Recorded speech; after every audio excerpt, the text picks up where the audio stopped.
안녕하세요. JD 부장구소의 도장 조달입니다. 오늘은 나스닥 1.54% 하락, 경기 침체의 시작이라는 주제로 말씀드리도록 하겠습니다. 2022년 11월 17일 목요일 시황입니다. 2022년 11월 JD 부장구소 19기 공지를 합니다. 부동산 강의와 부동산 주식 패키지 강의는 이미 마감이 되었고요. 주식 강의는 다음 주 일요일까지 모집을 하니 관심 있으신 분들은 동영상 아래 댓글 링크를 참조해 주시기 바랍니다. 유튜브 멤버십에서는 최근 JD 부장구소 투자 현황에 대해서 알 수 있습니다. 관심 있으신 분들은 동영상 아래 댓글 링크를 참조해 주시기 바랍니다. 뉴욕 마켓워치 연준 긴축의 부작용 주목, 주식 떨어지고 채권 달러 혼조다라는 기사가 있는데요. 어제는 나스닥 1.54%, S&P 500 지수가 0.83%, 다우존스 지수는 0.12% 밀리면서 3대 지수 모두 하락했습니다. 메인 이슈입니다. 나스닥 1.54% 하락, 경기 침체의 시작. 월마트 3분기 실적 예상 상회, 연각 전망치 상향. 하루 전 월마트가 좋은 실적을 내며 어닝 서프라이즈를 했습니다. 주가는 6.54% 올랐죠. 그러나 어제 소매 판매가 전월보다 1.3% 올랐습니다. 그러자 PPI가 떨어진 만큼 주가는 다시 반응하기 시작했습니다. 결국 나스닥은 1.54% 떨어져서 끝났습니다. 어제 주목해야 할 것이 타깃의 실적인데요. 타깃은 이날 순이익이 50%나 떨어지며 13%나 떨어졌습니다. 월마트는 실적이 좋았고 소매 판매가 좋았습니다. 그런데 타깃은 떨어졌습니다. 왜 그랬을까요?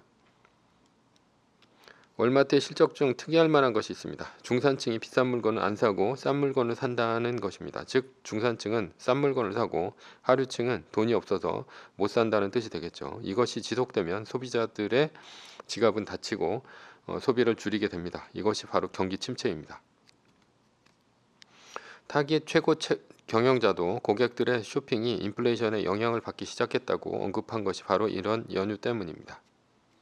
어제 원달러 환율이 올랐습니다. 달러 인덱스가 떨어졌는데도 불구하고 말이죠. 이 얘기는 이제 중국에서 빠져나온 리밸런싱 자금이 끝났다는 얘기입니다. 앞으로 달러 인덱스가 떨어져도 원달러 환율이 올라갈 수는 있습니다. 한국의 펀더멘탈이 강해서 원달러 환율이 떨어진 것이 아닙니다. 글로벌 자금의 리밸런싱 때문입니다.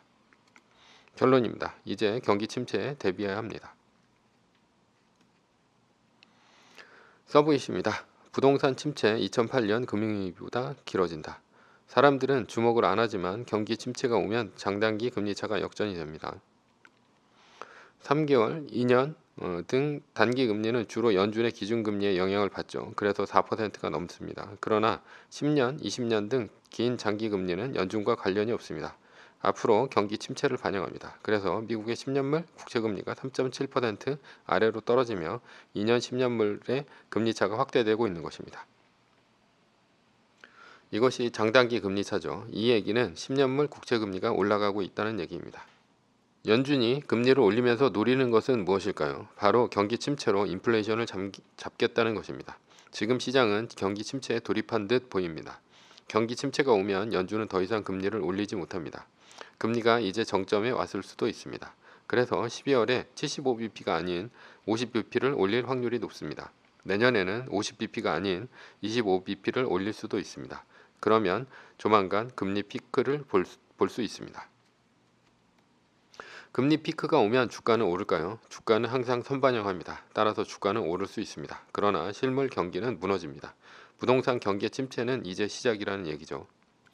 예를 들어서 2008년 금융위기의 주가의 바닥은 2009년 3월입니다. 그러나 2008년 금융위기의 여파로 부동산 시장은 2013년이 바닥이었고 2016년까지 회복하지 못하고 바닥을 기고 있었습니다.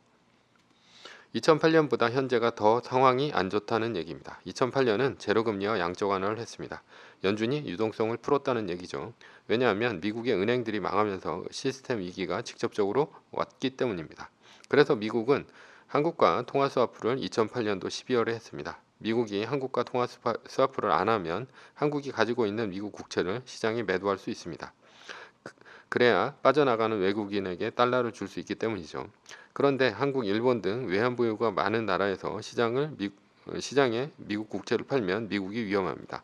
2008년 위기에는 미국의 국채를 팔아 유동성을 확보해야 하는데 어려움이 있기 때문이죠. 그래서 미국이 통화 스와프를 여러 나라와 한 것입니다.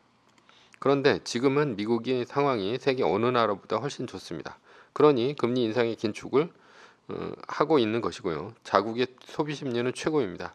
어느 나라도 미국의 기준금리 인상 속도를 다른 나라가 따라가지 못하고 있습니다. 이 얘기는 미국이 기준금리를 높고 길게 갖고 갈 수 있다는 얘기입니다. 연준이 금리 피크를 내년에 친다고 하더라도 기준금리가 5%까지 올라갈 수 있습니다. 그리고 5%를 유지하다 2% 아래로 내려오는 것은 한참이 지난 이후일 수 있습니다. 이러면 고금리 상황이 지속된다는 얘기이고 부동산에는 쥐약이라는 얘기입니다. 따라서 부동산 침체는 이제 시작이라고 볼 수 있습니다. 2008년보다 2배 오른 부동산이 고금리의 직격탄을 맞기 때문입니다. 예를 들어 강남 음마아파트는 2009년도 8억 7천만 원으로 바닥을 찍었고요. 연준의 기준금리는 당시 제로금리였습니다. 그러나 현재 음마아파트는 2021년 25억을 찍었고 그래서 금매로 19억 원에 거래가 되었습니다. 연준의 기준금리는 현재 4%입니다. 완전히 반대 상황인 것이죠. 시중은행의 주담대는 5%이고 제2금융권은 7% 이상도 흔합니다. 왜냐하면 요즘 은행 예금이 벌써 5%를 넘기지 않았습니까? 그러니 7% 이상은 당연합니다. 그러나 정부에서 주담대를 5%대로 묶어뒀습니다. 그래서 은행은 신용대출 금리 위주로 올리고 있습니다. 한국은행이 기준금리를 4%로 올리면서 은행 금리 기준이 되는 코픽스 금리가 4.08%까지 올랐습니다. 한국은행은 현재 이제 기준금리가 3%죠. 무엇보다 내년부터 2018년부터 5년 고정금리로 빌린 변동금리가 바뀌는 것이 내년부터인데요. 이것이 이제 대출받은 물건이 쏟아져 나올 수가 있습니다. 주택담보대출 8% 눈앞 4억 빌렸으면 월 상환액 100만 원 증가라는 기사가 있는데요. 주담대가 8%가 코앞이라는 얘기입니다. 2008년 금융위기의 여파로 2016년 부동산이 회복될 때까지 무려 8년이 걸렸습니다. 2022년 인플레이션 위기는 이제 시작이라고 볼 수 있습니다.